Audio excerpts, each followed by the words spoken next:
अकेला चल रहा था, सीधे अपने घर की ओर। सड़क पर कोई नहीं था, बस मेरी गाड़ी, और अचानक मैंने एक अजीब सा संकेत नोट किया। रास्ता तो वैसा ही था, लेकिन हवा में कुछ अनूठा था। जैसे ही मैं गाड़ी चला रहा था, एक अजीब सी कानपुरी आवाज सुनाई दी। मेरा दिल धड़क उठा और मैंने गाड़ी को रोका।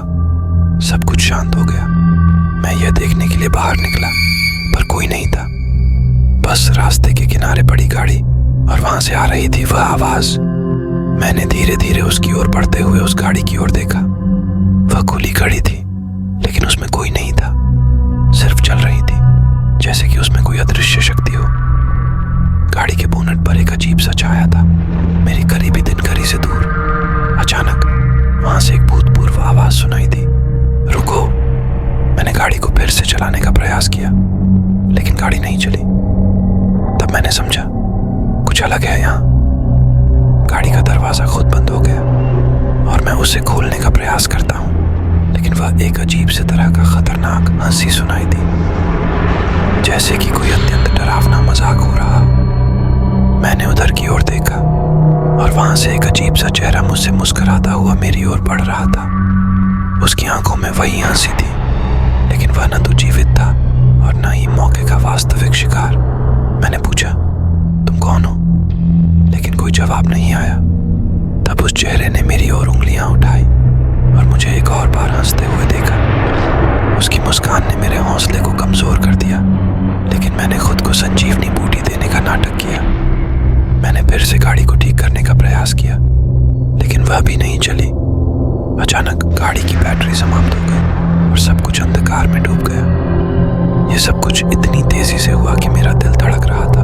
मैं अपनी गाड़ी से बाहर निकलकर देखने के लिए वहां जा रहा था, लेकिन सामने कुछ भी दिखाई नहीं दे रहा था। सिर्फ अजीब सी शून्यता और एक अजीब सी ठंडक महसूस हो रही थी।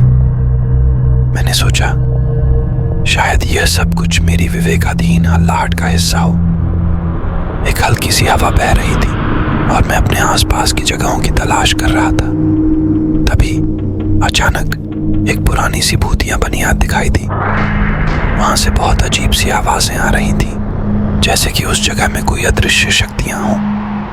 मैंने धीरे धीरे उस बनियाद की ओर बढ़ते हुए देखा कि वह एक पुरानी कब्रिस्तान के बगीचे की तरह थी। अचानक मेरी आंखों के सामने एक अजीब सा चित्र बना। बूंदें गिर रही थी, लेकिन वह बूंदें रक्त की थी। एक अजीब सी महक मेरे नाक में घुल रही थी, और मैंने महसूस किया कि कुछ अत्यंत अनूठा हो रहा है। मेरी चादर को ढककर मैंने धीरे से आगे बढ़ा, और फिर मेरे सामने एक पुरानी कब्र आई। उस कब्र पर एक औरत की मूर्ति खड़ी थी, जो कुछ अजीब सा कह रही थी। मेरी रूह में एक अजीब सा भय छाया, लेकिन मैंने उस औरत की तरफ बढ़ते हुए सुना, तुम्हें घर वापस जाना चाहिए। उसकी आवाज में कुछ ऐसा था जो मेरी हड्डियों तक कंपा दिया। मैंने उस मूर्ति के पास जाकर पूछा, कौन हो तुम? औरत की मूर्ति ने फिर एक बार उसी रहस्यमयी आवाज में कहा, तुम्हें घर वापस जाना चाहिए, नहीं तो यहाँ रात का समय बहुत खतरनाक हो जाएगा। मैंने उसकी बातों को गंभीरता से नहीं लिया, लेकिन वह आवाज मेरे बीते कुछ ही पलों में वापस आई। मैंने फिर गाड़ी की तलाश में देखा, और वहीं पर एक पुरानी बंदूक मिली। जब मैं बंदूक को छूने के लिए जा रहा था, एक अजीब सी बात हुई। बंदूक के सामने एक अंधेरा छाया हुआ था, और उसमें से कुछ अजीब सी आंखें मेरे सामने आई। मैंने हैरानी में बंदूक को छुआ, और तभी वह आंखें हो गईं। बंदूक के अंदर से एक बड़ी औरत की आवाज आई, तुम्हें इसे लेना चाहिए, तुम्हारी रक्षा के लिए। मैंने बंदूक को उठाया, और उसी समय रात की अंधकारी रात में एक पीढ़ी औरत का रूप धारण कर लिया।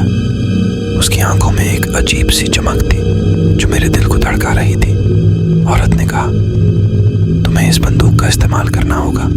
यहाँ कुछ अत्यंत अजीब हो रहा है, और तुम्हें खुद को बचाना होगा। मैंने सोचा, क्या सचमुच मैं एक बंदूक से लड़ सकता हूँ? लेकिन उस अजीब सी आवाज और भूतिया माहौल ने मेरे आत्मविश्वास को बढ़ा दिया।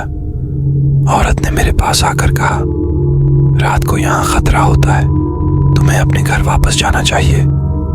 मैंने उसकी सुनी, बंदूक को धरते हुए अपनी गाड़ी में बैठ गया।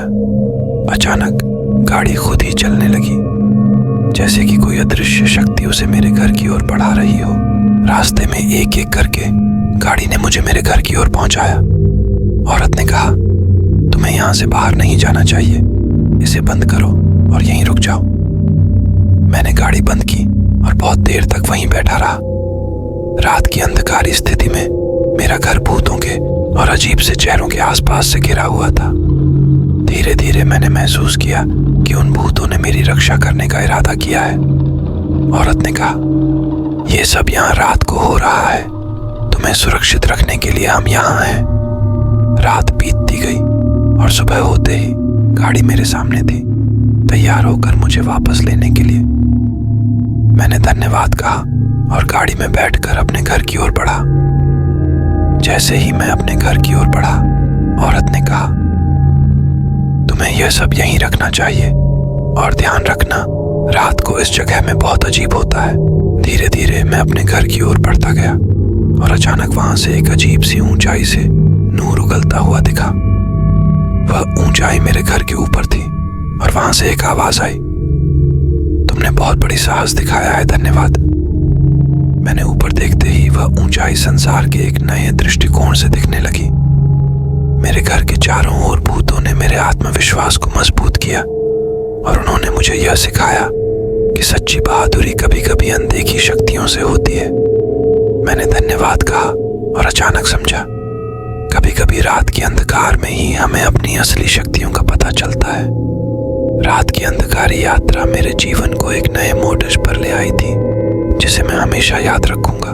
धीरे धीरे मैं अपने घर की ओर बढ़ता गया और अचानक वहां से एक अजीब सी ऊंचाई से नूर उगलता हुआ दिखा। वह ऊंचाई मेरे घर के ऊपर थी और वहां से एक आवाज आई, तुमने बहुत बड़ी साहस दिखाया है, धन्यवाद। मैंने ऊपर देखते ही वह ऊंचाई संसार के एक नए दृष्टिकोण से दिखने लगी। मेरे घर के चारों ओर भूतों ने मेरे आत्मविश्वास को मजबूत किया और उन्होंने मुझे यह सिखाया कि सच्ची बहादुरी कभी कभी अनदेखी शक्तियों से होती है। मैंने धन्यवाद कहा और अचानक समझा, कभी कभी रात के अंधकार में ही हमें अपनी असली शक्तियों का पता चलता है। रात की अंधकारी यात्रा मेरे जीवन को एक नए मोड़ पर ले आई थी, जिसे मैं हमेशा याद रखूंगा।